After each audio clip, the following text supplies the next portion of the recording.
सिर्फ 2 घंटे में सुनाएंगे तो? जी हाँ, हम आपको पूरी कहानी सुनाने जा रहे हैं। बिग बैंग से आज तक की कहानी। हम आपको पूरी कहानी सुनाने जा रहे हैं। बिग बैंग से आज तक की कहानी। कैसे हमारे ग्रह पर इंसानों का जन्म हुआ, किस तरह से हम स्टोन एज से स्टीम इंजन तक पहुंचे, किस तरह से शहरों और सभ्यताओं के पहले बीज पड़े। हर चीज जुड़ी हुई है और वो रास्ता आप तक जाता है। इतिहास को इतना सब कुछ करने में 1370 करोड़ साल लगे, लेकिन हम आपको हर जरूरी जानकारी देंगे सिर्फ 2 घंटे में।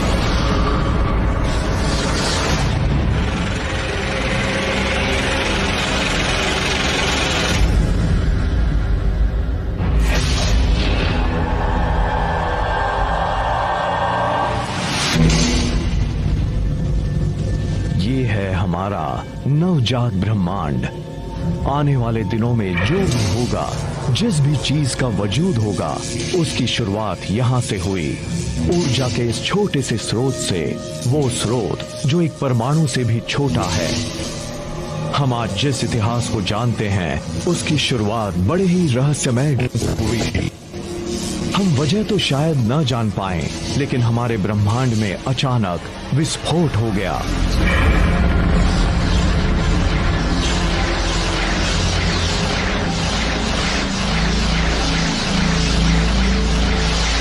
सेकंड के करोड़वें हिस्से में जो चीज परमाणु से भी छोटी थी, वो अचानक एक तारामंडल से भी बड़ी हो गई। हुश!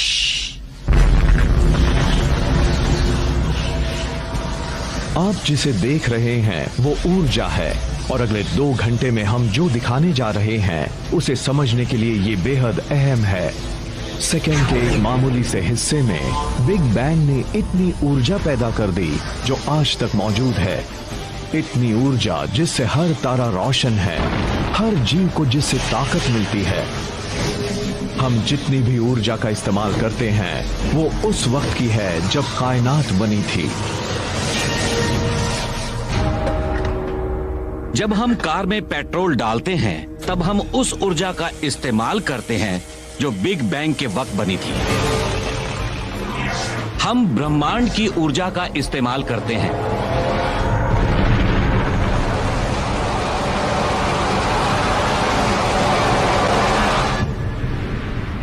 हमारी इस 2 घंटे की कहानी में अभी कुछ ही मिनट बीते हैं, पर इतने में ही 3,80,000 साल बीत गए।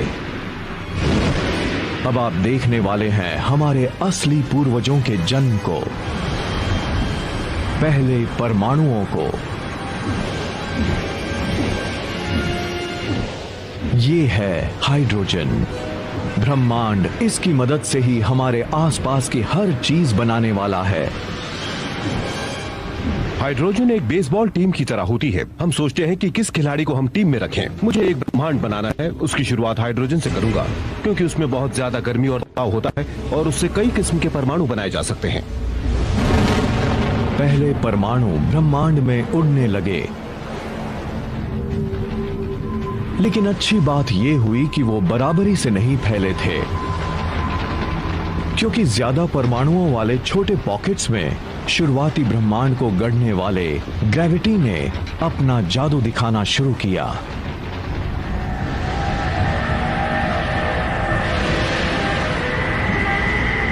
पहले तारामंडल बनने लगे और ब्रह्मांड के अंतहीन राज सामने आने लगे।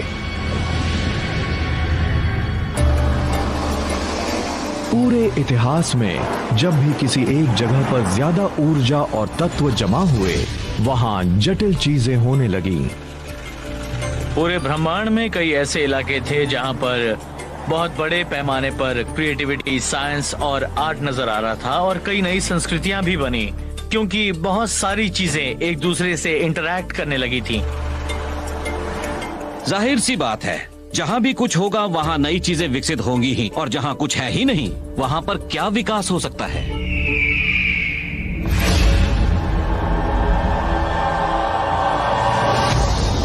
बिग बैंग के 30 करोड़ साल बाद भी नए बन रहे तारामंडलों के अंदर ग्रेविटी लगातार गैस और धूल के बादलों को दबा रही थी, जिससे दबाव और गर्मी बहुत तेजी से बढ़ने लगी। जब तापमान करीब 17.25 लाख सेल्सियस के आसपास पहुंच गया, तब हाइड्रोजन के अणु आपस में टकराने लगे, जिससे एक नया तत्व बना हीलियम, और उससे निकलने लगे ऊर्जा के तेज गुबार। पहले तारे का जन्म हुआ। अचानक ही वहां पर रोशनी की तेज चमक नजर आने लगी, जिससे निकली ऊर्जा ब्रह्मांड में मिलने लगी। पूरा ब्रह्मांड रोशन हो गया। लेकिन इस शुरुआती ब्रह्मांड में किसी चीज की कमी थी। तारे तो करोड़ों थे, पर ग्रह एक भी नहीं था। ग्रह बनाने और फिर इंसान की रचना करने के लिए अगला कदम उठाना था, जिसकी वजह से आज तक का इतिहास बना। उसके लिए ब्रह्मांड के पास सिर्फ हाइड्रोजन और हीलियम गैसें ही थीं। हर जटिल चीज, हर वो भारी चीज जिससे कुछ बनाया जा सकता है, मसलन आयन या जीवन या ऐसी दूसरी चीजें कार्बन से बनी थी, लेकिन वो असल में तारों में बनाई गई थी। हम भले ही अपने सूरज जैसे तारे को प्रकाश का स्रोत माने, पर उसके अंदर एक और बहुत बड़ी घटना हो रही थी। तारे तत्व बनाने की फैक्ट्री हैं। वो हाइड्रोजन को हीलियम से, हीलियम को लिथियम से मिलाकर 25 ऐसे आम तत्व बना रहे थे जो जीने के लिए जरूरी थे, जिनमें कार्बन, ऑक्सीजन, नाइट्रोजन और आयन भी शामिल थे। मतलब 1200 करोड़ साल पहले ही तारे वो तत्व बनाने लगे थे जिनसे आयन एज शुरू हो सकता था, जिनसे शहरों के लिए इमारतें और इंसान के बनाए कुछ बेहतरीन स्मारक बन सकते थे।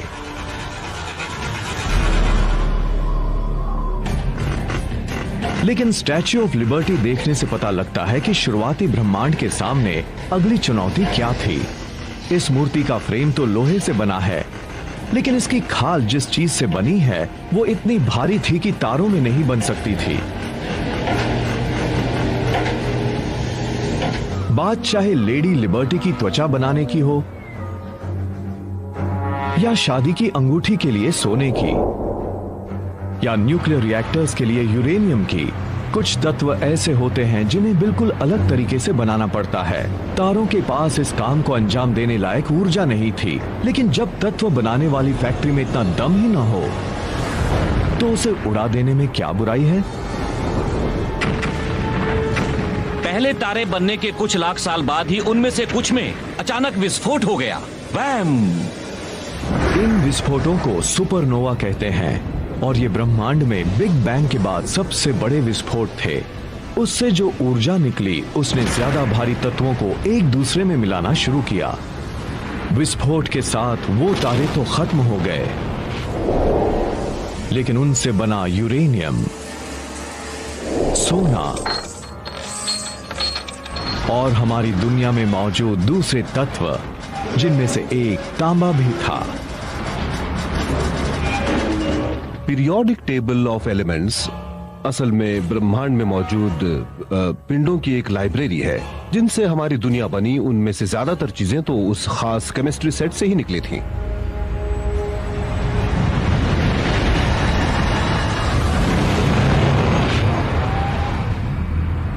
सुपरनोवा की वजह से ही आज हम हैं। हमारे खून में आयन है, उस लिहाज से हमारे शरीर के अंदर आज भी सुपरनोवा के कुछ अवशेष मौजूद हैं। वो हमारे शरीर में घूम रहे हैं। हम सभी स्टारडस्ट हैं। तांबा और टिन, ब्रॉन्ज एज। सुपरनोवा के बिना ब्रॉन्ज एज भी नहीं होता। आप दवा की किसी भी दुकान से मल्टीविटामिन की शीशी खरीदिए और उसमें मौजूद तत्वों को पढ़िए। आपको उसमें तांबा मिलेगा, जिंक मिलेगा, सेलेनियम मिलेगा। उसमें हर वो तत्व मिलेंगे जो सिर्फ बन सकते थे अगर सुपरनोवा हो। तारों से बने वही तत्व पृथ्वी पर जीवन के बीज बने, और उनसे ही मानव इतिहास की रचना शुरू हुई। लेकिन सफर तो अभी शुरू हुआ था। इससे पहले कि जीव बनते, ब्रह्मांड को हमारे लिए एक घर भी तो बनाना था।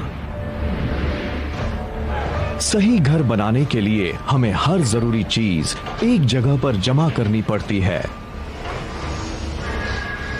ग्रहों के बनने पर भी यही हुआ था। हमारे पास जो चीजें होती हैं उनसे ही ये तय होता है कि वो ग्रह हमारे लिए किस तरह का घर साबित होगा। हर सही चीज जो बहुत तेजी से घूम रहा था और जहां 6 घंटे में ही दिन खत्म हो जाता था। जब हम पृथ्वी के शुरुआती दिनों की बात करते हैं, उस वक्त की जब ये बनी थी, तब हमें पृथ्वी को एक दूसरा ग्रह मानना पड़ता है। सूरज की किरणें यहाँ पिघले लावा पर पड़ती थीं, हर जगह लावा ही लावा था। कुछ जगहों पर ज्वालामुखी की काली चट्टानें भी थीं। पिघली चट्टान में मौजूद तत्व इधर उधर बिखरे हुए थे। किसी को उन्हें सही क्रम में लगाना था। एक बार फिर से ये काम किया ग्रेविटी ने। हल्की चीजें सतह की ओर बढ़ी और उन्होंने एक सख्त पपड़ी बना दी। भारी चीजें केंद्र की ओर गईं और उन्होंने पिघले हुए लोहे और निकल का एक कोर बना दिया। उस पिघले हुए धातु का घूमता केंद्र एक मैग्नेटिक फील्ड बना रहा था जो अंतरिक्ष तक गया एक फोर्स फील्ड के तौर पर। यही हमारे होने वाले घर को सूरज के खतरनाक तत्वों से बचाने वाला था। जल्द ही इस मैग्नेटिक फील्ड ने जीवन को बढ़ने का मौका दिया। बाद में उन खोज करने वालों के लिए भी मददगार बना जिन्होंने दुनिया के दोनों हिस्सों को जोड़ा। लेकिन इन सब के लिए पृथ्वी को एक अहम साथी की जरूरत है।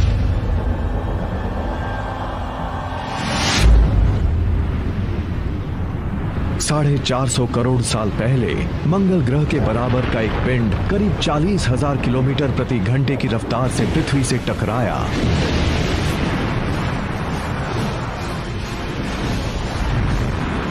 पृथ्वी ने उसके ज्यादातर पृथ्वी पर जीवन के विकास के लिए मौसम बेहद अहम है और पृथ्वी का अपनी धुरी पर थोड़ा सा झुका होना भी पृथ्वी पर जीवन को बरकरार रखने के लिए जरूरी है।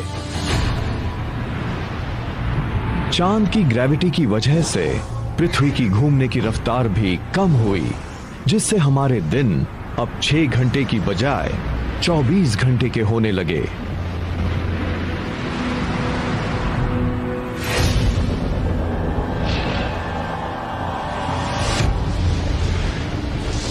$440 करोड़ साल पहले पृथ्वी पर इतनी गर्मी थी कि तरल पानी रह ही नहीं सकता था, लेकिन वायुमंडल में पानी की भाप थी। अब सवाल था कि उसे आसमान से नीचे कैसे लाया जाए। जिस किसी दुनिया में जीवन हो, वहां पर थोड़ी बरसात भी जरूरी है।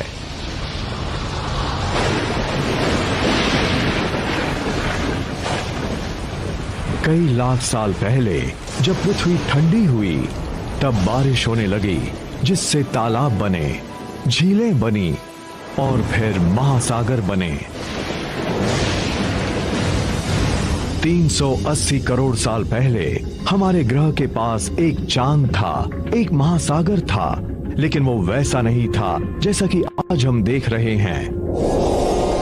इंसान के इतिहास का मंच बनने के लिए पृथ्वी को ऑक्सीजन से भरा वायुमंडल और ऐसे उपजाऊ महादेश चाहिए थे जहां लोग रह सकें, विकास कर सकें। हमारी नई दुनिया को कौन गढ़ेगा? उनमें से करोड़ों करोड़ हमारी त्वचा पर रेंग रहे हैं।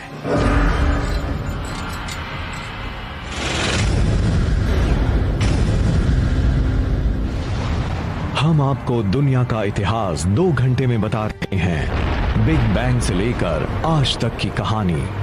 हमारी आज की दुनिया में इससे जुड़े कई सुराग छिपे हैं। दरअसल इस तरह की संरचनाओं में पृथ्वी पर जीवन की शुरुआत के रहस्यमय सुराग छिपे हुए हैं।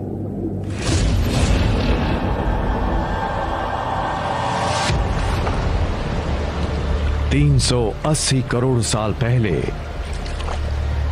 हमारे शुरुआती महासागरों की सतह के नीचे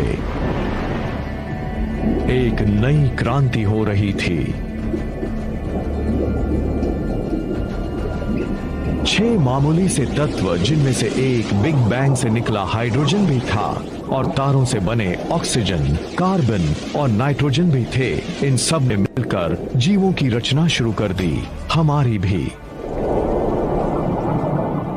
उनमें से सबसे खूबसूरत था डीएनए, उसके छल्लों के नीचे छिपे थे जीवन के कोड। हमारी पृथ्वी के बनने के 7 लाख साल बाद पृथ्वी पर जीवन भी शुरू हो गया। हम किसी दानव के कंधों पर नहीं, बल्कि छोटे छोटे जीवों के कंधों पर सवार हैं, बैक्टीरिया पर। हम बड़े ही अहंकारी हैं। हमें लगता है कि ये दुनिया हम चला रहे हैं, लेकिन हम इस दुनिया में ही काफी देर से आए हैं। जानवरों से काफी पहले यहाँ बैक्टीरिया आ चुके थे, फिर जानवर आए और हमें लगा कि हमने उनकी सल्तनत ही मिटा दी। अगर हमने वो सल्तनत खत्म कर दी होती तो हम भी नहीं रहते। हमारे शरीर के अंदर बैक्टीरिया की पूरी फौज है।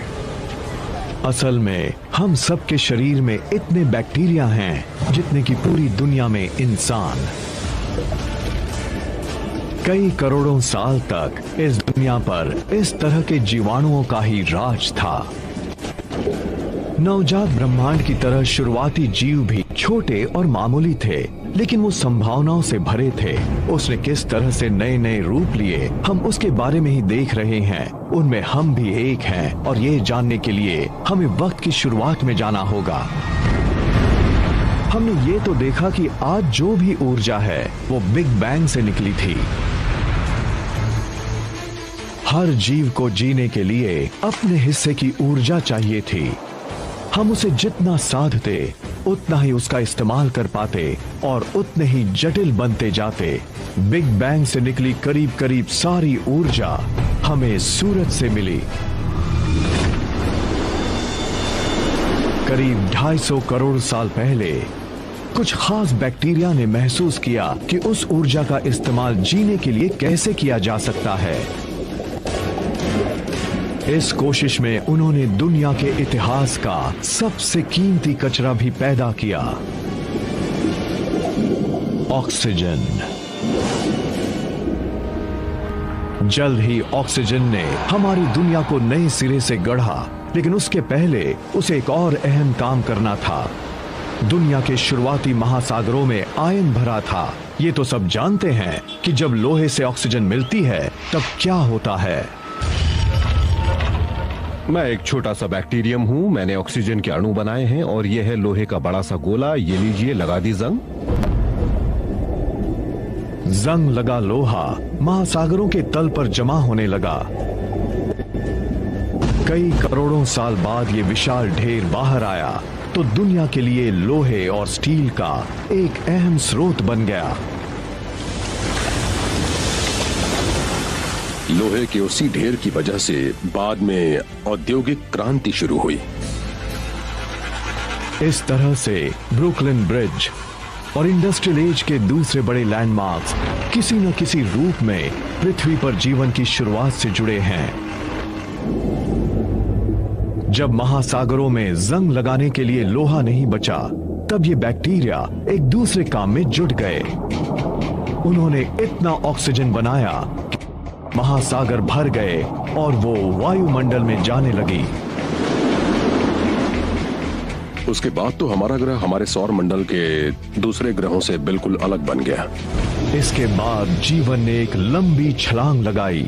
पहली बार कुछ बैक्टीरिया ने ऑक्सीजन के सहारे जीना सीख लिया था।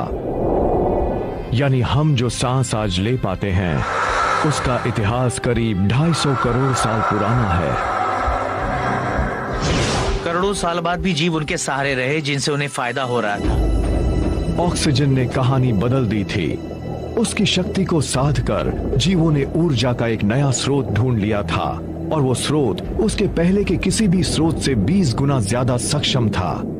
इस नई ऊर्जा के सहारे जीवों ने जो किया वो कहानी हमारे आज तक आती है।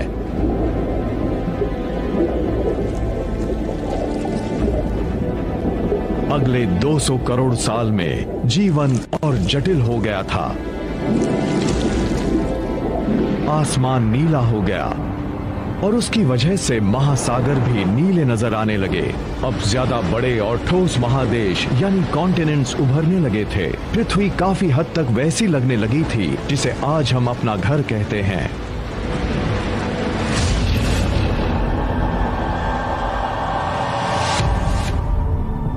$550 करोड़ साल पहले जब पृथ्वी अपना 400 करोड़वां जन्मदिन मना रही थी, तब वायुमंडल में ऑक्सीजन का स्तर 0 से बढ़कर 13% तक पहुंच गया था।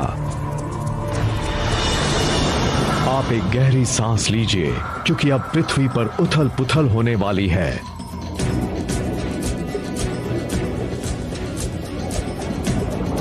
ये है कैम्ब्रियन एक्सप्लोजन, एक बायोलॉजिकल बिग बैंग। जब ऑक्सीजन की मात्रा बढ़ जाती है तब आकार बढ़ता है और जटिलताएं भी। ऑक्सीजन हमें ऐसा करने देती है। करीब 3 करोड़ साल के इस काल में जानवरों के सबसे ज्यादा और सबसे अहम समूह पैदा हुए। करीब 50 करोड़ साल पहले समंदर में पहली कांटे वाली मछली पैदा हुई। ये मछलियां हमारी पूर्वज हैं। हालांकि ये देखने में हमारे जैसी नहीं लगती, लेकिन इनमें ऐसे अंग थे जिनसे हमारे शरीर के अंग बने, जिनमें रीढ़ की हड्डी, दांत और जबड़े वाला मुंह शामिल था। हमें अपनी पूर्वज मछलियों से बहुत कुछ मिला है। असल में आज के सारे रीढ़ वाले जीव उन मछलियों के बॉडी प्लान पर बने हैं। पृथ्वी के इतिहास के पहले 400 करोड़ साल में पौधे और जीव समंदरों तक ही सीमित थे, लेकिन अब ये सब बदलने लगा था। ऑक्सीजन के साथ ही ओजोन लेयर बना, जो हमें सूर्य के खतरनाक रेडिएशन से बचाता है। पौधे सबसे पहले आगे बढ़े।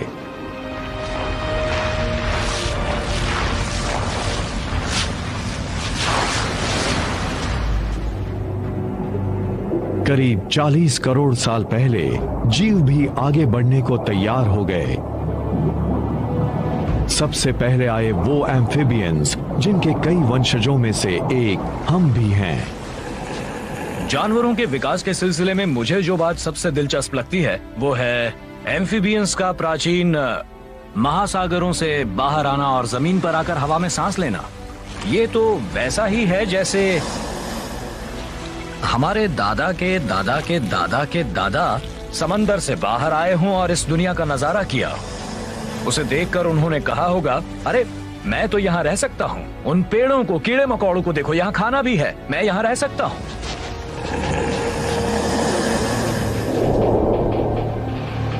फिर वो दिन भी आया जब इंसानों ने हर जगह पर कब्जा जमा लिया। लेकिन इससे पहले कि हम ऐसा कर पाते, हमारे पूर्वजों को पानी से आखिरी रिश्ता भी तोड़ना था, सहवास का। आज के मेंढकों की तरह जो जेली जैसे अंडे देते थे, वो जमीन पर सूख जाते थे। लेकिन कुछ एम्फिबियंस ने इस समस्या का भी हल ढूंढ लिया। वो ऐसे अंडे देने लगे जिसके ऊपर का खोल अंदर की नमी बचाए रखता था। इसके साथ ही हम महासागरों से जमीन पर आ गए और एम्फिबियंस से रेप्टाइल्स बने। कोई जीव समंदर से करीब 500 या 1000 किलोमीटर दूर हो सकता था, पर इसके बावजूद उसके अंडे में महासागर का अंश मौजूद रहता था। ये बड़ी अहम बात थी। इसके साथ ही महासागरों से उनका संपर्क टूट गया। अब वो धरती की दूसरी जगहों पर बसने लगे।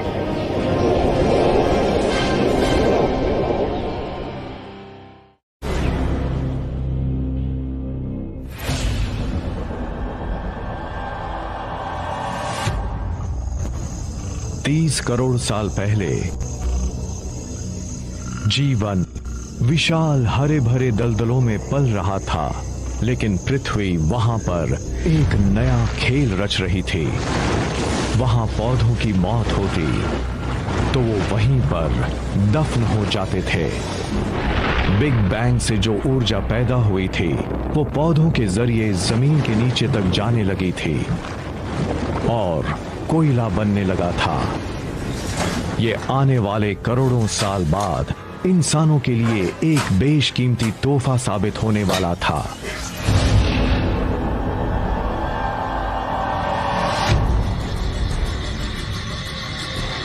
पच्चीस करोड़ साल पहले एक तबाही आई। और ये पृथ्वी के शुरुआती दिनों के बाद किसी ज्वालामुखी का बहुत बड़ा तांडव था। वायुमंडल में कार्बन डाइऑक्साइड भर गई और उसके बाद कैम्ब्रियन एक्सप्लोजन के बाद अलग अलग जीवों का जो विकास शुरू हुआ था वो थम गया। पृथ्वी पर रहने वाली 70% प्रजातियां खत्म हो गईं और इतने बड़े पैमाने पर हुई मौतों को कहा गया पर्मियन एक्सटिंक्शन। पृथ्वी पर इस तरह के विनाश तो होते ही रहे हैं। पिछले 50 करोड़ साल में कम से कम 5 बार ऐसी तबाही आई है जिससे पृथ्वी पर से सबसे अहम प्रजाति ही खत्म हो गई। ये भी ताश की गड्डी को फेंटने जैसा ही है जिससे नई प्रजाति पैदा होती रहती है। उस वक्त भी एक नई प्रजाति पैदा हुई, डायनासोर की। अगले 16 करोड़ साल तक डायनासोर पृथ्वी पर राज करते रहे। उसी दौर में पृथ्वी पर सख्त लकड़ी के पहले जंगल पैदा हुए और 400 करोड़ साल बाद चांद की ग्रेविटी की वजह से पृथ्वी पर 24 घंटे का दिन होने लगा। डायनासोर के शुरुआती काल में दुनिया भर की जमीन एक ही जगह जमा थी जिसे पैंजिया कहते थे, लेकिन अब वो अलग होने लगी थी। अफ्रीका साउथ अमेरिका से अलग हो गया, अटलांटिक महासागर सामने आया और उससे बनी मानव इतिहास की सबसे मजबूत सरहद, वो सरहद जिसने नई और पुरानी दुनिया को अलग कर दिया। इस बात में शक नहीं कि डायनासोर काल के सबसे बड़े जानवर ट्राइसेरेटॉप और टी रेक्स ही थे, लेकिन कुछ बेहद अहम जीव उनके पैरों के आसपास भी घूम रहे थे।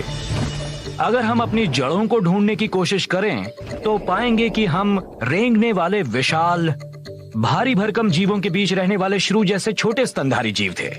उस वक्त हमारे जैसे स्तनधारी जीव खास अहमियत नहीं रखते थे। हम अपनी जान बचाए रखने के लिए डायनासोर के अंडों की चोरी भी करते थे। तो डायनासोर के सामने हम कुछ भी नहीं थे। 16 करोड़ साल के डायनासोर काल के इतिहास की सबसे बड़ी बात यही थी कि हम उनसे जंग हार चुके थे, स्तनधारी हार चुके थे। हम एक छोटी बिल्ली जितने बड़े थे। 16 करोड़ साल तक मझोले, बड़े, थोड़े बड़े, विशाल और बहुत बड़े जीव के नाम पर सिर्फ और सिर्फ डायनासोर ही मौजूद थे। उनके सामने हमारा कोई वजूद नहीं था। लेकिन तभी बाजी फिर से पलटने वाली थी।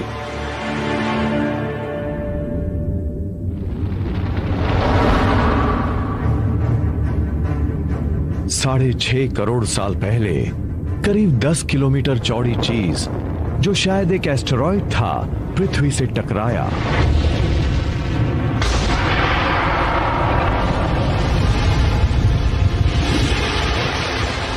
धूल के बादल ने सूरज को ढक लिया, तापमान गिर गया।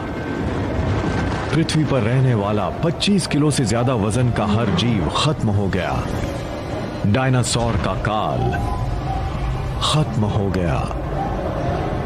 डायनासोर ने हमें सबसे बड़ा तोहफा दिया था, अपनी मौत का तोहफा। जब वो खत्म हुए तो स्तनधारियों को बढ़ने का मौका मिला। डायनासोर के खत्म होने के कुछ ही साल बाद पहले वानर पैदा हुए। वो सही मायनों में वानर थे। उनके बाद के रूपों में एक हम भी हैं और विकास के क्रम में उन स्तनधारियों को सामने देखने वाली आंखें मिली जिनसे वो गहराई का अंदाजा लगा सकते थे और लचीले हाथ मिले जिनमें 5 उंगलियां थीं। उनकी 5 उंगलियां थीं हमारी तरह, जिनसे वो किसी चीज को पकड़ सकते थे। और अगर आप उन जीवों को देखें जिनकी उंगलियां हमारी तरह नहीं हैं, तो आप पाएंगे कि वो किसी चीज को एक सीमा तक ही पकड़ सकते हैं या उन्हें मैनिपुलेट कर सकते हैं। 5 करोड़ साल पहले हमारे पूर्वज उस ग्रह पर विकसित हो रहे थे जो गर्म हो रहा था। वो इतना गर्म था कि ध्रुवों पर भी जंगल थे। उसके बाद महादेश यानी कॉन्टिनेंट्स अलग हुए और अफ्रीका और अमेरिका ने अपना रूप ले लिया। लेकिन नॉर्थ अफ्रीका यानी आज का इजिप्ट एक प्राचीन समंदर के नीचे था। उस समंदर के तल पर खोल वाले छोटे छोटे जीव रहते थे नेम्यूलाइटिस, कैल्शियम और कार्बन से बने उनके खोल समंदर के तल पर कई करोड़ साल तक जमा होते रहे और उनसे बने चूना पत्थर, वो चूना पत्थर जिससे पिरामिड बनाए गए। अगर आप इन पिरामिडों को ध्यान से देखें तो साफ पता लगता है कि 4000 साल पहले बनी ये इमारतें असल में 5 करोड़ साल पुराने सी शेल से बनी हैं।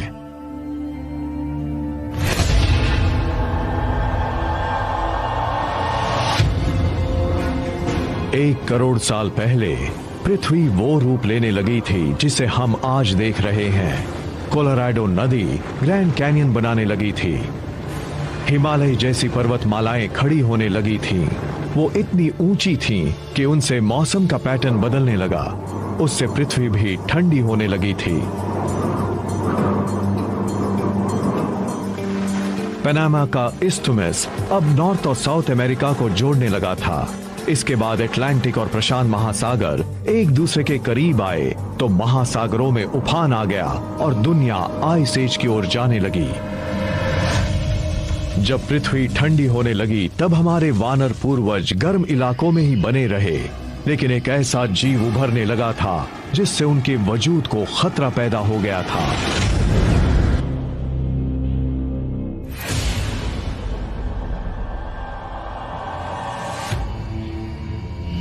सत्तर लाख साल पहले हमारे वानर पूर्वज पेड़ों पर चैन से रहते थे, लेकिन उनके आसपास के इलाकों पर हमले होने लगे थे।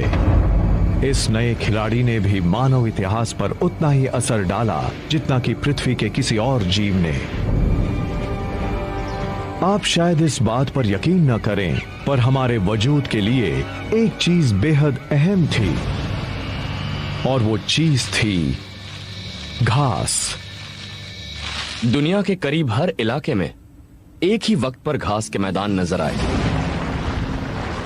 अफ्रीका के सवाना हो, यूरेशिया के स्टेपलैंड्स हो,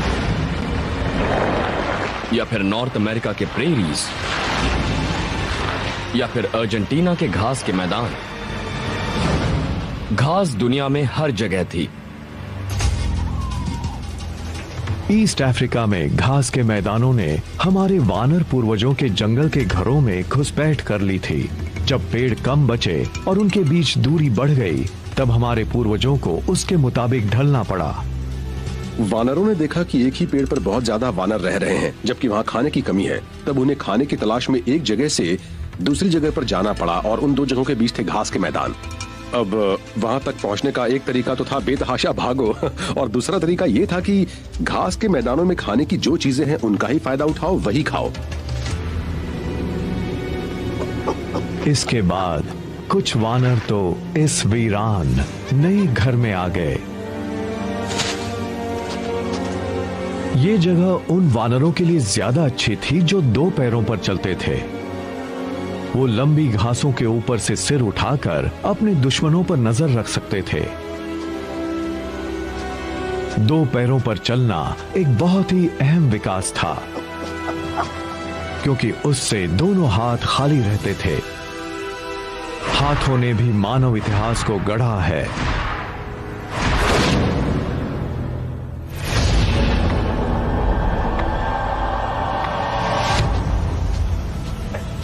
$26 लाख साल पहले प्रोटो ह्यूमंस या होमिनिड्स जिस दुनिया में घूमते थे, वहां की धरती सिलिकॉन से भरी थी। वो करोड़ों साल पहले तारों के केंद्र में बना था और सिलिकॉन पृथ्वी के केंद्र में दूसरा सबसे बड़ा तत्व था। उसकी एक बहुत बड़ी खूबी ये थी कि वो ऑक्सीजन के साथ जुड़कर क्रिस्टल बनाता था, जिससे ठोस पत्थर बनते थे और उस पत्थर को जब गढ़ा जाता तब वो टूटता नहीं था। होमिनिड्स ने 26 लाख साल पहले ही क्रिप्टोक्रिस्टलिन सिलिकेट्स को तोड़ना सीख लिया था, जिससे धारदार किनारे बनते थे और लोग उनका इस्तेमाल 26 लाख साल तक करते रहे। जैसे ही मामूली से पत्थर पर धारदार किनारा बना, हमारे पास एक हथौड़ा आ गया। हमें काटने का एक हथियार मिल गया। पत्थर की एक मामूली से हथियार की मदद से इंसान अब 1000 ऐसे काम कर सकता था जो वो पहले नहीं कर पाता।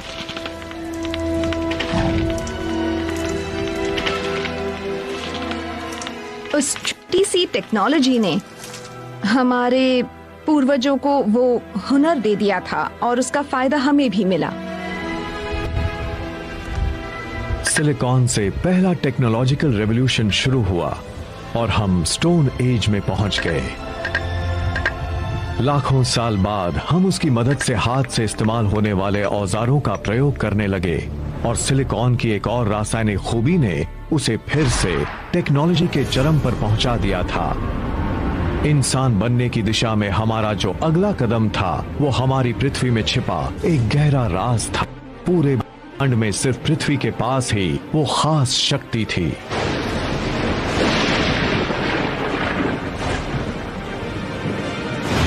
सौर मंडल के तमाम ग्रहों और चांदों में सिर्फ पृथ्वी पर ही ऐसी खास खूबी है जिससे कि यहाँ आग जल सकती है। दूसरे ग्रहों और चांदों पर बिजली और लावा है, लेकिन सिर्फ पृथ्वी पर ही 2 ऐसी चीजें हैं जिनसे आग जल सकती है। एक तो है पेड़ पौधों से मिलने वाला ढेर सारा ईंधन और दूसरी है वायुमंडल में मौजूद ऑक्सीजन जो लपटों को भड़काती है।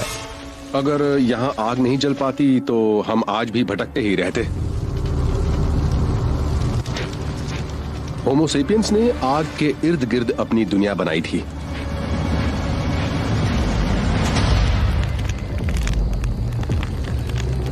हमारे पूर्वजों ने 8 लाख साल पहले ही आग को काबू में रखना सीख लिया था।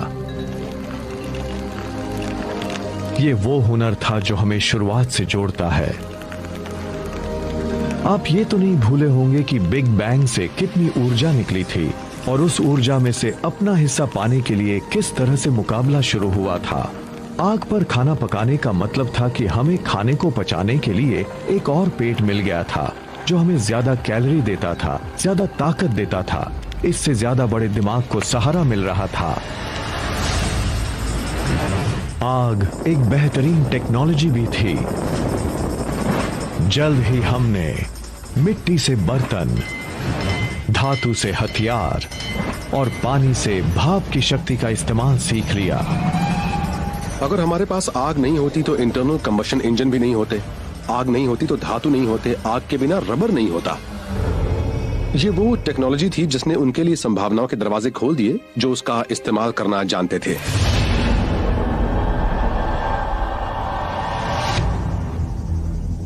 दो लाख साल पहले आज के इंसान ने अपना रूप ले लिया था। लैरिंग्स यानी आवाज की जो नली हमारे पूर्वजों में ऊपर थी वो नीचे आ गई थी। अब वो ज्यादा जटिल आवाज निकाल सकता। हमने बोलना शुरू कर दिया था। पहली बार कोई जानकारी एक से दूसरे इंसान या एक से दूसरी पीढ़ी तक पहुंचने लगी थी। इंसानों ने दुनिया के दूसरे जीवों के मुकाबले ज्यादा अहम फायदा पा लिया था। हम कह सकते थे कि दादी ने कहा है अगर हाथी नजर ना आए तो हम ज़ीब्रा का शिकार कर सकते हैं। मेरी मौसी कह रही थी कि उनके मौसेरे भाई को नदी के दूसरे किनारे पर पानी का एक सोता दिखा है। इससे सबको फायदा होता था क्योंकि तब कोई भी बता सकता था कि उसे उस खास जगह पर कौन सी नई चीज मिली है।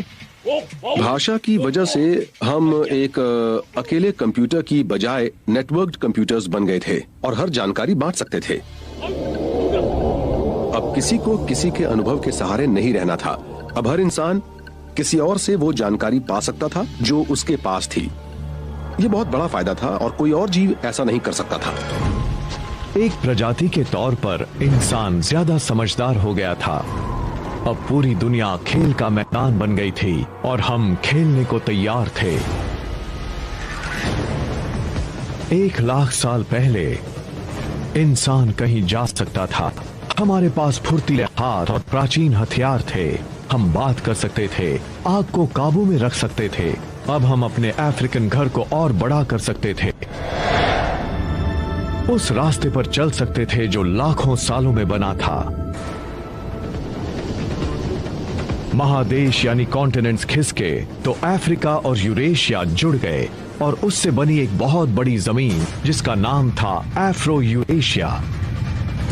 वो करीब 8.5 करोड़ स्क्वायर किलोमीटर में फैली थी, चांद की सतह से दुगनी जगह में। शुरुआती इंसानों के लिए इसका मतलब था कि वो आधी से ज्यादा दुनिया पैदल ही पार कर सकते थे। इंसानों के दूर दूर जाने से बहुत बड़ा बदलाव आया। हम उन वानरों में से एक हैं जो एक ही वक्त पर एक से ज्यादा महादेशों में रहते थे। इसकी वजह से हम उन चीजों से बचे हुए थे जिनकी वजह से वानरों के मुकाबले दूसरे बड़े स्तनधारी हमेशा के लिए खत्म हो गए। ये हमें खत्म होने से बचाता था। दूर दूर बसना एक्सटिंक्शन इंश्योरेंस था। लेकिन जब दुनिया हमारे लिए रास्ते खोल रही थी, तभी ग्रह हमारे लिए एक मुसीबत बन गया। आइस एज शुरू हो गया। ग्रह अब हमारी पहले से ज्यादा कड़ी परीक्षा लेने लगा था। करीब 50,000 साल पहले ग्लेशियर नॉर्थ पोल से आगे बढ़ने लगे थे। उसी वक्त दुनिया की खोज पर निकला इंसान चाइना और ऑस्ट्रेलिया तक पहुंच गया। 30,000 साल पहले होमो सेपियंस पहली बार यूरोप पहुंच गए। 20,000 साल पहले जब बर्फ अपने चरम पर थी, तब इंसान अपनी खोज में नॉर्थ ईस्ट साइबेरिया के बर्फीले टंड्रा तक पहुंच गया। हालांकि आइस एज कड़ी परीक्षा ले रहा था, फिर भी इंसान हर उस हुनर का विकास कर रहा था जिससे कि वो सच्चे मायनों में इंसान बन सके। इसके सुराग छिपे हैं इन सिंबल्स में। हमने बौद्धिक रूप से एक बड़ी छलांग लगाई थी और अब हम इस बात से परे सोचने लगे थे कि हमें जीना है। जब हम इन सिंबल्स वाले विचारों को देखते हैं तो यही कह सकते हैं कि एक जीव इंसान था जो हमारे जैसा ही था। जब हम किसी तस्वीर को देखते हैं, किसी गाय की, तब सब यही कहते हैं कि वो गाय की तस्वीर है, क्योंकि जब हम किसी चीज को देखते हैं तभी ये कह सकते हैं कि हाँ, ये इंसान है। जो लोग या जीव हमारी तरह सोचते हैं वो दुनिया को भी वैसे ही देखते हैं जैसे कि हम। उस पल के बाद मानव इतिहास दुनिया के किसी और मुकाबले बहुत तेजी से बदला था। जब पृथ्वी का ज्यादातर पानी बर्फ में कैद हो गया, तब महासागरों का स्तर 100 से 125 मीटर नीचे चला गया। इंसानों के फैलने की आखिरी बाधा भी मिट चुकी थी। हम बेरिंग लैंड ब्रिज को पार करके साइबेरिया से पहुंच।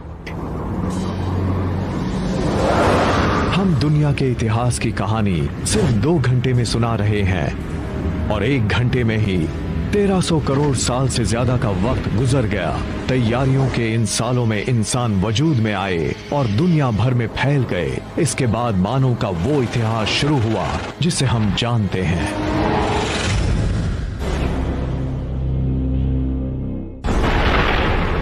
दुनिया का हमारा इतिहास वक्त की शुरुआत में एक बिग बैंग के साथ शुरू हुआ था।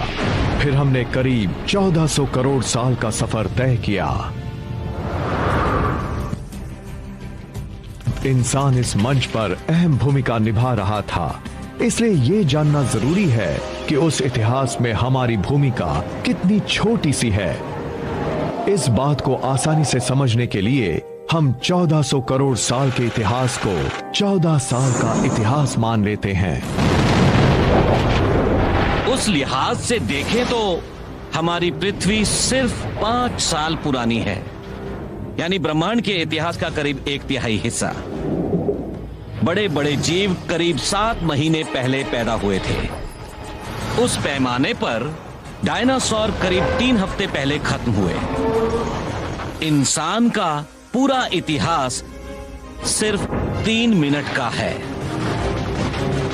आधुनिक औद्योगिक समाज, औद्योगिक क्रांति वगैरह सिर्फ 6 सेकंड पहले की बात है।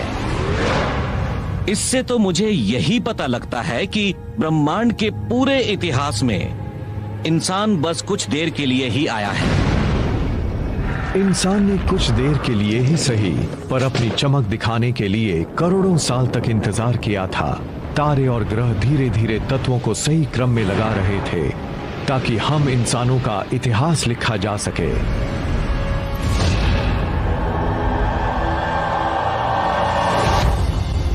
10,000 BC में अफ्रीका से बाहर आने के 1 लाख साल के अंदर ही इंसान साउथ अमेरिका तक पहुंच गया था।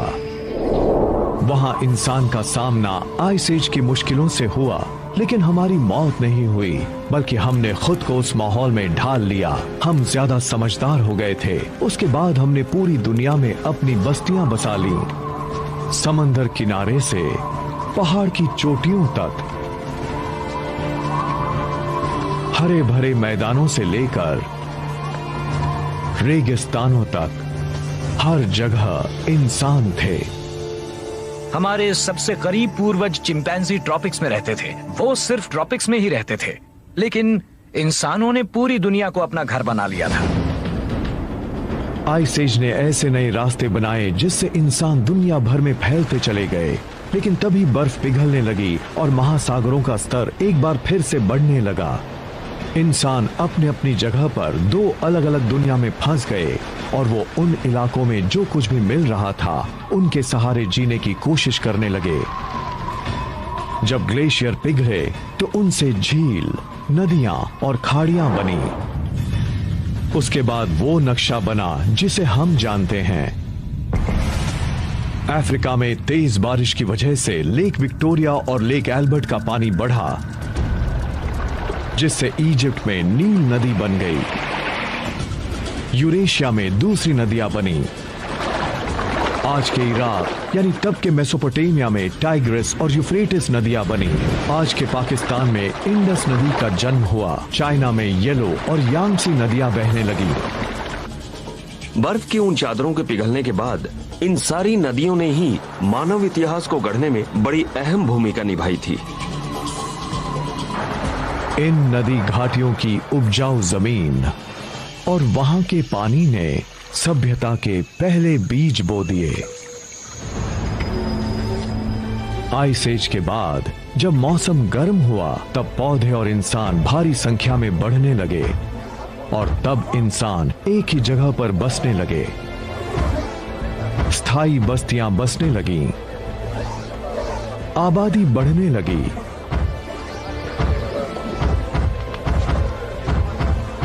जब खाने वालों की संख्या बढ़ी तब हमारे पूर्वज भी समझदार हो गए। अब उन्हें अपने आसपास के इलाकों से ज्यादा खाना जमा करना पड़ रहा था। अब एक नई खोज ने पृथ्वी और इंसान के रास्तों को बदल दिया था। हमने बीज लगाना सीख लिया था। वो बीज उसी पौधे के थे जिसने लाखों साल पहले हमें वानर से इंसान बनाया था। मानव इतिहास में सबसे बड़ी भूमिका निभाने वाला वो पौधा था घास।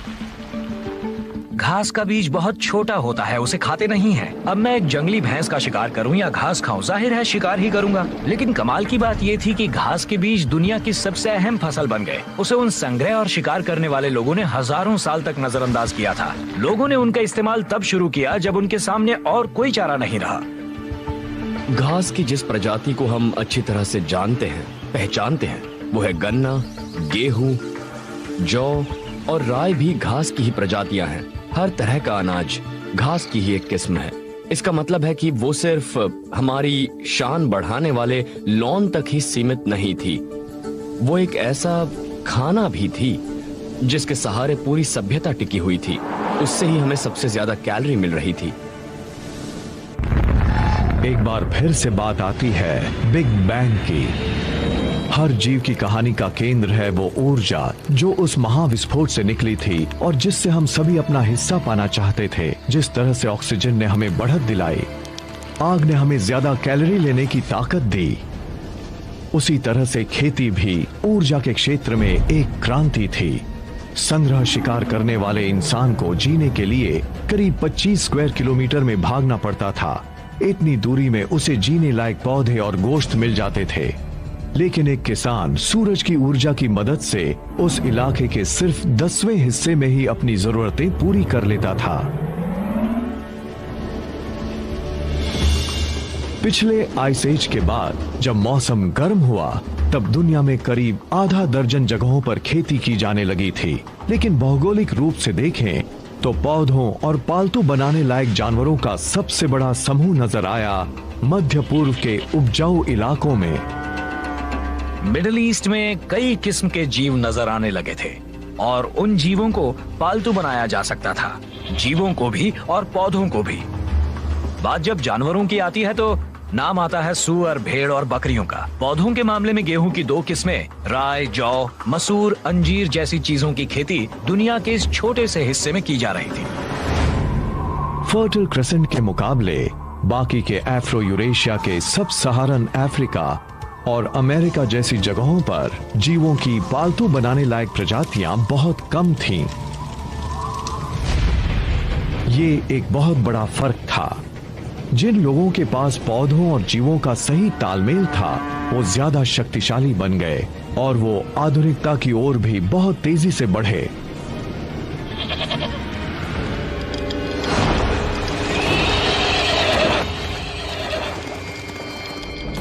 One animal that gives any human who can tame it an almost unbeatable edge is the horse. It's a little-known fact that although horses first evolved in the Americas, they died out there along with many other large mammals around 10,000 BC.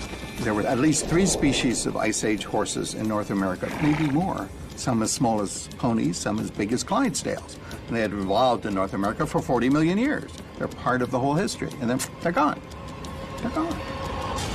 These powerful potential allies disappear before they can be used by the first North Americans.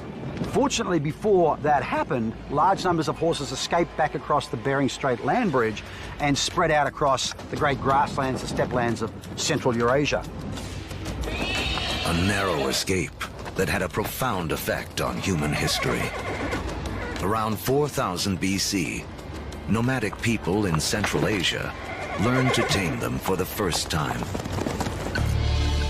Domesticated horses will be harnessed across Eurasia, advancing everything from work to warfare. Perhaps no other animal has had a bigger influence on the course of human history. And the circle wouldn't be complete for another 5,000 years, when Christopher Columbus would bring horses with him on his second voyage to the Americas. His horses would be the first to set hooves in the Americas since the Great Die-Off over 10,000 years earlier.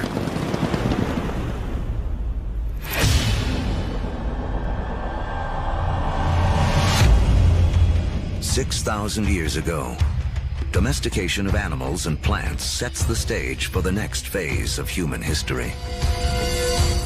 Like clouds of interstellar dust gathering in material to form stars, a type of gravity is at work as places like Sumeria, located in part of the Fertile Crescent known as Mesopotamia, draw in people, support large populations, and spin up into centers of power and innovation.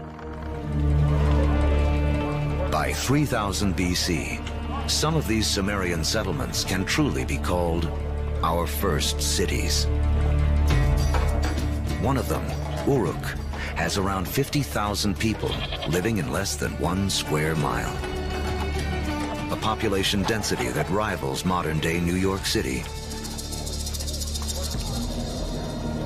Humans have become so efficient at deriving energy from domesticated food that this land area, which would have supported only a single hunter-gatherer, now can support thousands. But a change in diet also triggers a new dependence. Once you move to agriculture, you are depending for 80–90% of your calories on perhaps 1 or 2 species. In the case of the Middle East, wheat and barley. In the case of wheat and barley, they both ripen at about the same time. Humans have to gather the seeds at the same time. So now we have our food for the year that has arrived in one hit. It's like getting your salary paid once a year. You need to record it, you need to plan, because if inevitably your crop fails, you have famine. and you're not going to have another go for another 12 months.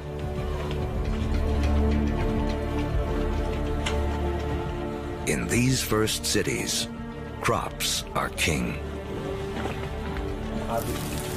To keep track of them, our ancestors developed the first writing. To protect them, the first armies. And to administer them, the beginnings of politics.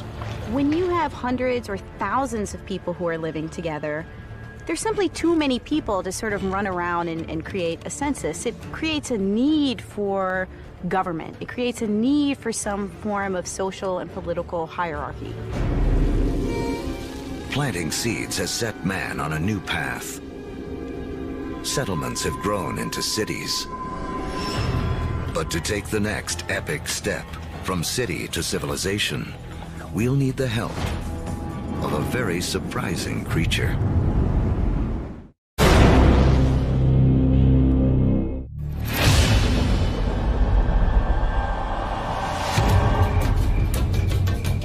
"5,000 years ago, after wandering the earth for more than 100,000 years, mankind has begun to settle down. We cluster near rivers, along the Tigris and Euphrates, the Nile, the Indus, the Yellow and Yangtze. Civilizations are about to take off. But first, they must all master one thing: trade. The more they exchange goods and learn from other lands, the faster they grow. It seems that long-distance trade and communication is a necessary precursor to allow urban civilization as we know it. And surprisingly, the first civilizations arise on the back of a creature with a lowly reputation in the modern world: the donkey. The donkey caravan is the interstate highway and high-speed internet of its day. Their routes will lay the groundwork for the modern world. Moving not only goods like timber and bronze, but ideas and stories. The civilizations they connect will be some of the first described in the Bible. The caravan routes converge at the Persian Gulf, where they link up with ships that carry goods to India. It essentially brought these civilizations together into great cultural and material exchange, and really was the beginning of the trend towards globalization. It is a key to understanding how our world works to this day. Just like the first civilizations, we trade and form networks.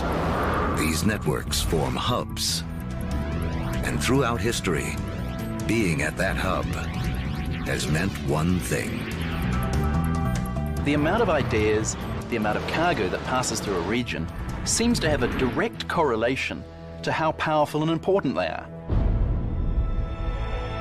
By 2000 BC, humans have gone from humble huts to massive monuments. In Africa, great pyramids arise on the banks of the Nile. The first stages of Stonehenge rise up in ancient Britain. And back in Sumeria, artificial temple mounds called ziggurats climb ever higher toward the heavens. To cement these massive structures together, the builders of Sumeria turned to a substance that oozes from seepages along the Euphrates River. It's called bitumen. Used as asphalt in the modern world, it is the first petroleum product to be exploited by mankind. While bitumen is highly prized, the lighter, thinner substance oozing from the ground along with it is considered a nuisance by the ancients because it catches fire so easily. The ancients call it naphtha. We call it gasoline. And it's one of the first indications of the vast oil fields that will one day turn the cradle of civilization into a center of wealth and warfare. The legacy of these first civilizations can be seen in surprising ways. The Sumerian counting system was based on the number 12 rather than 10. which is why we divide our days into two 12-hour blocks, our hours into 60 minutes, and our minutes into 60 seconds. The Sumerians also likely invented the wheel, which eventually leads to another innovation that will change the course of man, the chariot.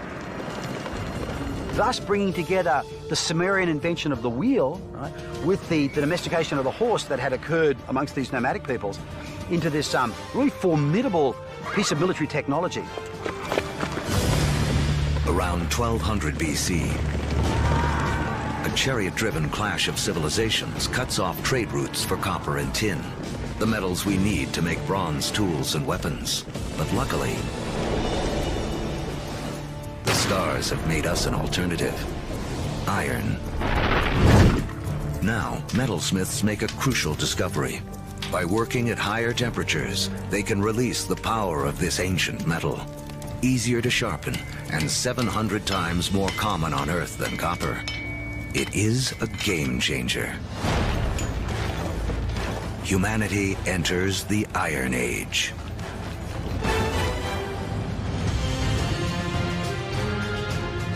As we reach the first millennium BC, history has taken us on a wild ride. From the initial blast of the Big Bang to the formation of Earth and its first creatures, and the rise of man.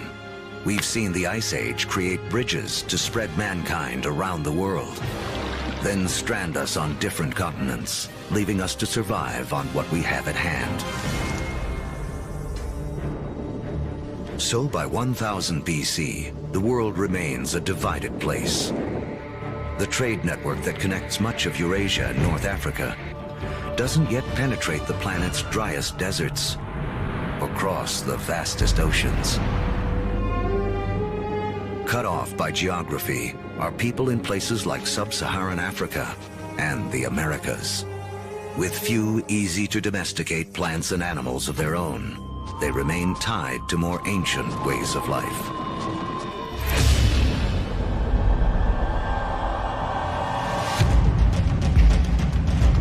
in 600 BC. The cavalry have arrived. Humans ride into battle on horseback for the first time. We've seen that just taming a horse gives man a massive advantage. Now, pairing him with iron weapons makes him nearly unstoppable. These advances in technology, they don't just make a fighting ability possible. They make empires possible. And that is the story of the next several millennia. With new technology and improved logistics, empires spread, uniting massive land areas under a central control. As empires grow, so do new beliefs. One interesting phenomenon we see with the rise of these empires is this idea of monotheism, this idea of a universal God that develops over time, and it's just a phenomenon. Judaism emerges, from which we eventually get Christianity and Islam. Buddhism and Hinduism also arise. The 5 major religions today are all rooted in this remarkable era. Although empires spread, some great powers remain isolated. The rise of the Himalayas 50 million years earlier has left China cut off from trading with the rest of the world. But that is about to change. Around 100 BC, a Chinese emperor sends an envoy to the west in search of alliances. The routes he travels will become the Silk Roads, a massive trade network that connects China across Central Asia to the Roman Empire. China has joined the world. As far as we know, no Chinese trader ever met a Roman, no Roman ever met a Chinese trader, at least during this first period of the Silk Roads. But this vast trade then began to explode. Between about 100 BC and about 200 AD, we have 3 centuries of trade and cultural exchange on a level that has not been seen before in human history. But this new human network also unleashes hidden dangers.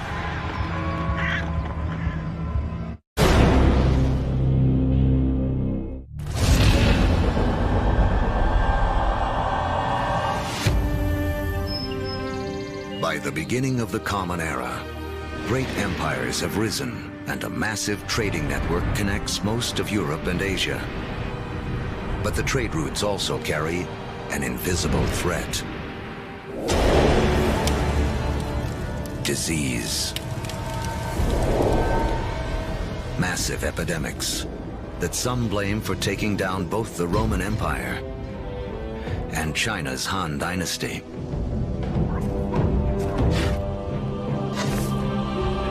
But these networks also lead to the spread of religion. In 312 AD, the Roman Emperor Constantine converts to Christianity, paving the way for it to become the dominant religion of Europe and the West.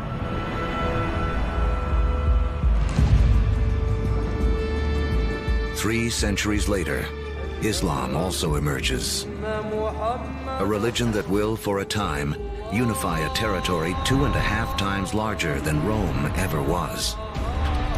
Arab trade will drive innovation for the next 1,000 years and expand the global network to places it has never gone before. The Arabs are sitting in the middle of Afro-Eurasia. There are Arab traders who are sailing off to China. There are Arab traders who are traveling all the way to the Atlantic Ocean. So they are sitting in the middle of the hub. One secret to Arab trade: the camel. A creature whose ancestor, like the horse, escaped across the Bering Land Bridge out of North America. A caravan of 6 camels can lug as much as 2 tons of cargo as far as 60 miles a day. Twice the load of a donkey caravan in half the time.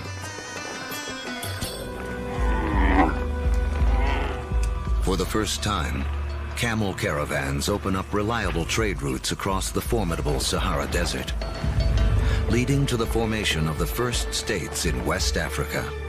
Arabic trade expands, moving salt from the Sahara to Rome, rice from Eastern Asia to India, the secrets of making paper out of China into Europe, and countless other inventions and ideas around the world. Where does our word for lemon come from? Where does our word for coffee come from? They're all Arabic, because the Arabs brought a huge number of food crops into Europe. Oranges, citrus crops, they come from South China, yet they don't make it to the West until the Great Age of the Arabs. In Islamic North Africa, one Italian merchant named Leonardo Fibonacci becomes well-schooled in the ways of Arab traders. He picks up on a simple but ingenious counting system that originated in India but is used extensively in the Arab world. His writings will spread this knowledge to Europe and around the globe. With everyone counting the same way, business and trade will explode. And because of Fibonacci, people today still almost universally use the numbers known as Arabic numerals. But there is another idea Arab traders will spread, something even more influential. It originates in China around 800 AD. A Chinese alchemist in search of an elixir for long life instead stumbles upon chemistry that can bring sudden death. He combines carbon and sulfur with saltpeter, a compound made of potassium, nitrogen, and oxygen. Forged in the stars, these elements now come together to make gunpowder. The recipe for gunpowder eventually moves west across the Silk Roads to the Islamic world. where Muslim warriors use it to fire cannonballs at Christian crusaders.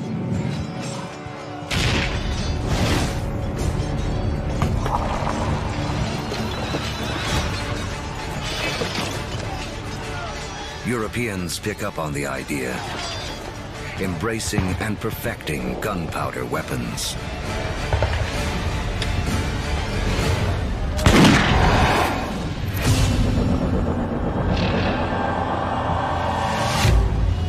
(1492 AD). There are roughly 400 million people in the world, but it is still divided in two. In the Americas, the civilizations of the Aztecs, Mayans, and Incas have all arisen. While halfway around the world, in the aftermath of the fall of Rome, Europe has cracked like an egg into individual states. For Italian-born Christopher Columbus, this means he can appeal for funding from a succession of European rulers. Until he finally convinces the King and Queen of Spain to back his expeditions. It has taken all of Earth's history to make Columbus's journey possible. For tacking into the wind, he uses triangular sails, a technology copied from the Arabs. To guide him, the compass, an invention from China. And guiding the needle, a magnetic field formed with the core of the planet itself. Although Columbus is looking for a new way to sail to India, what he does instead is finally and forever connect the two halves of the world. The voyage is not just significant in American history. As you'll see, it's a pivotal event in all of human history. Nothing will ever be the same.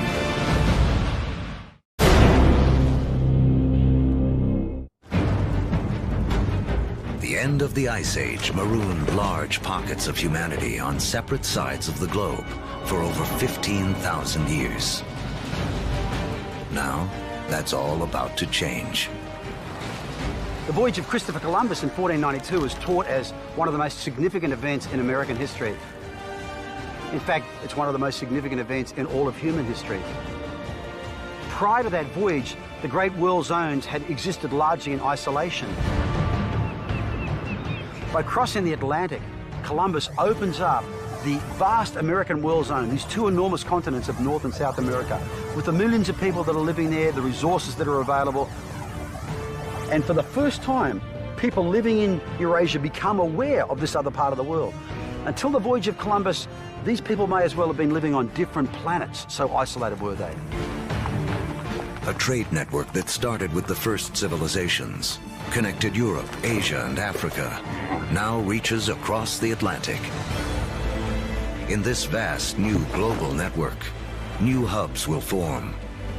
And once again, power will shift. For most of the last 2,000 years, Europe hasn't been that important. Then we get the age of Columbus, and what do you know? This is exactly the time where we see the rise of the West. This is when the West starts taking over, when it gets itself smack bang in the middle of the biggest exchange network the world has ever seen. Now, foods that had been isolated on disconnected continents begin to move around the world. Maize from the Americas shows up in Egypt and China. Potatoes from the Andes prove perfectly suited to the soils of Ireland and Russia. The old Fertile Crescent grains, like wheat, begin to feed the Americas. New foods mean more calories, more energy. Within 3 centuries of Columbus's voyage, the population of the world will more than double to 900 million. But the unequal hands dealt to the two hemispheres now play out in a deadly climax. European conquistadors, inheritors of the agriculture and animals of the Fertile Crescent, and the trade spread along the vast networks of the Old World, come bearing guns, riding horses, and carrying infectious diseases. The result, slaughter. In the years following Columbus's first voyage, 95% of the native population in the Americas will die from European guns and germs.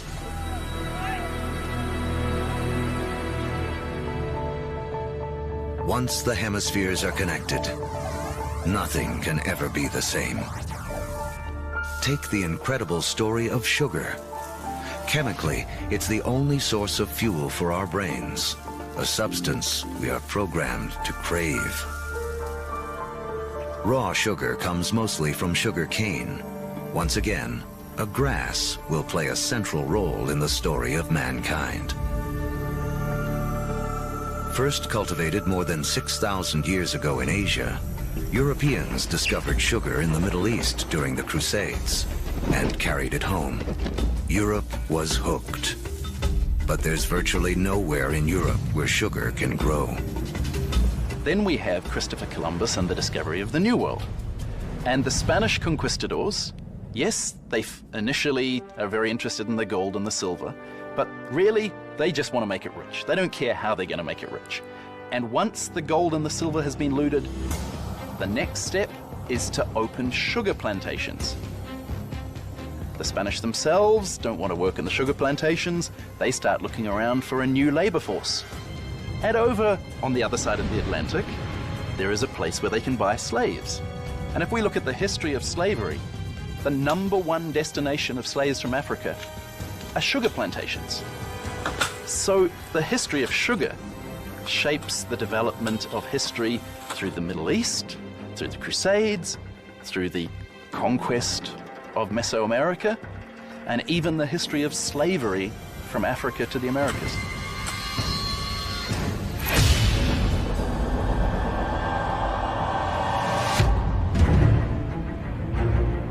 In the year 1700, mankind has hit a wall.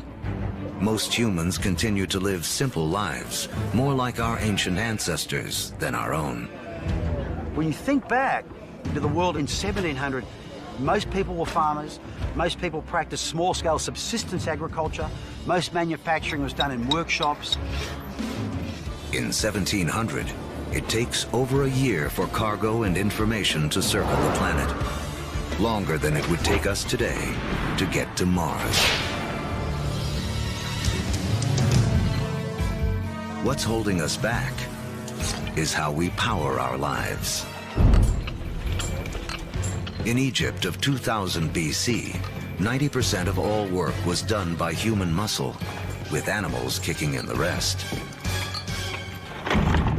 By 1700 in Europe, the majority of work, 70%, is still driven by human muscle. Muscle power alone can't clear the path to the modern age. But there's a breakthrough hidden deep within the earth.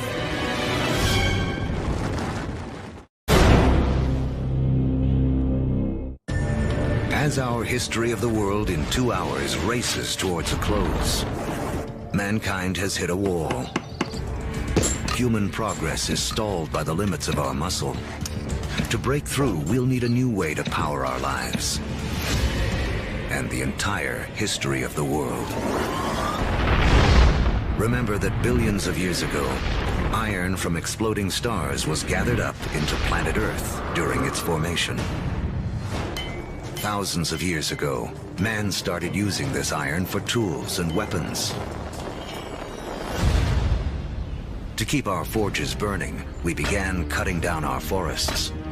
Now, 300 years ago in Britain, iron is in high demand, and the trees are running out. The British need a new source of fuel, and thanks to the decayed remains of ancient ferns, they have one. Coal. But coal itself won't power mankind into the modern world. There's one more fateful twist in the story. As the quest for coal takes miners ever deeper into the ground, water begins flooding the tunnels. To pump out the water, a new invention is needed. In 1712, Thomas Newcomen produces a pump powered by burning coal and driven by steam. Newcomen's machine is the first practical steam engine. It is this combination, energy and engine, fuel and machine, that will free man from the limits of his own muscle and change the world. The Industrial Revolution begins.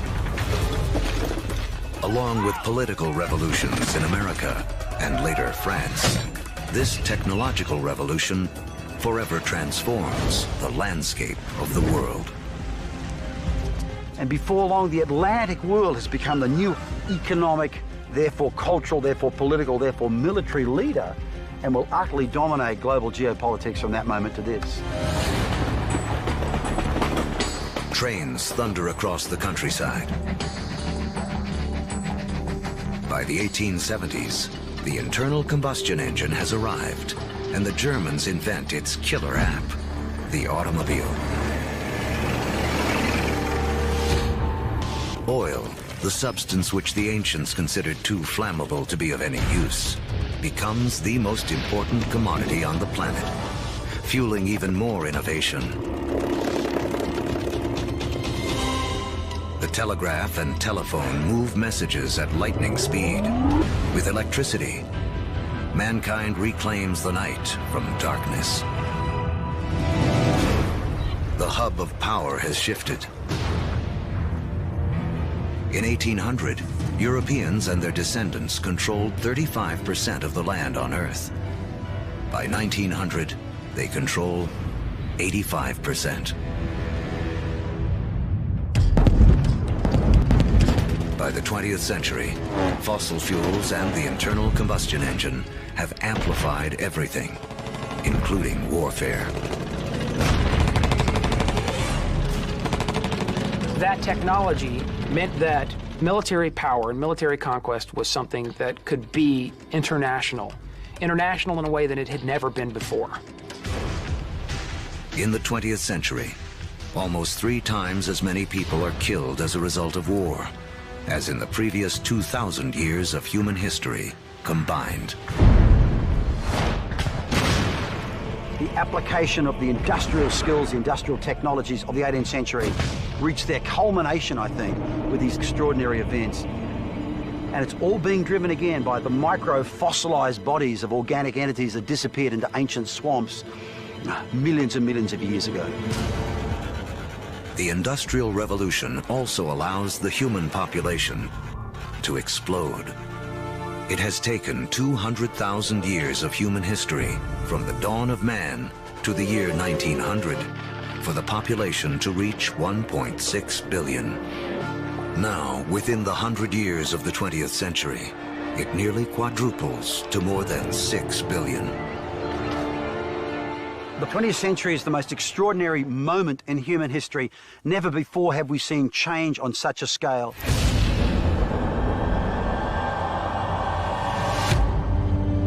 Today, humans number close to 7 billion. We are the dominant players on the planet. We have learned to harness 50,000 times more energy than our ancestors just 10,000 years ago. This energy drives our fast-paced lives and a literal worldwide web, a network that, as we have seen, has been in the making for as long as humans have walked the Earth.